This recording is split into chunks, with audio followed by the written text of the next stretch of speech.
सुंदर भाव है। का कहे के बा?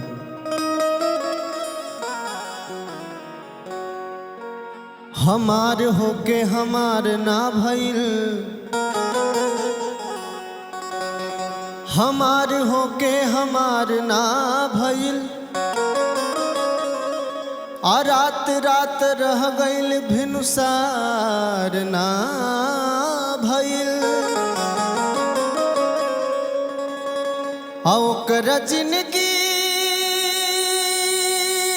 के का पूछले बारू ये बाची, जेकर जियते खटिया के सिंगार ना भइल।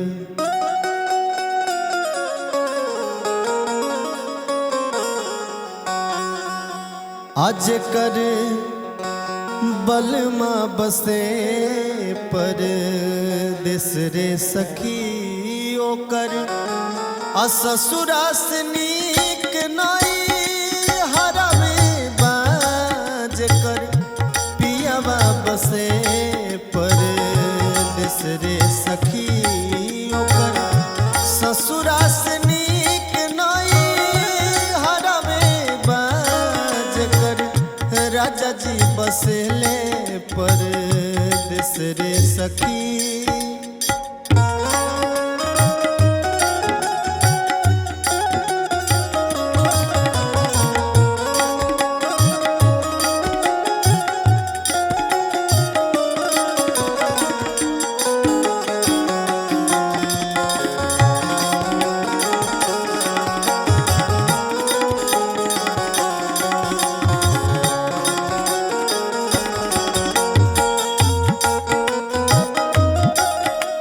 क्या बात है?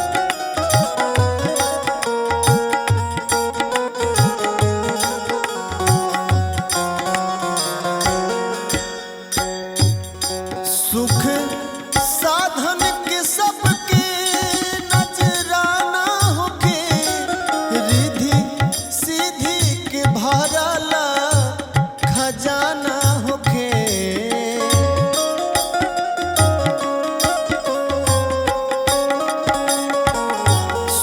साधन के सब नजराना होके, रिधि सीधी के भरला खजाना होके।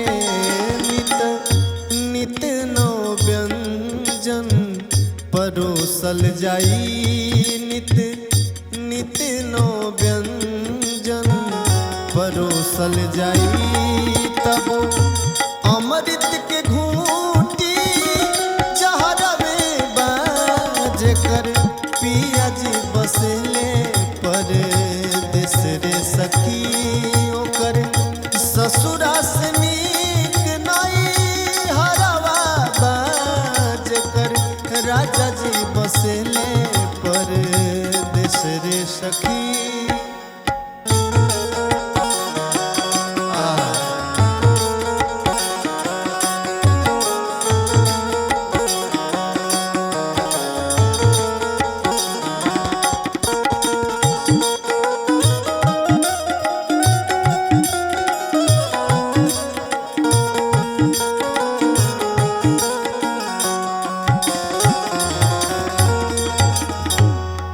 बेधे पुरवा पलंग पे सुहागिन होके, डोसी कुसुम के जैसे नागिन होके।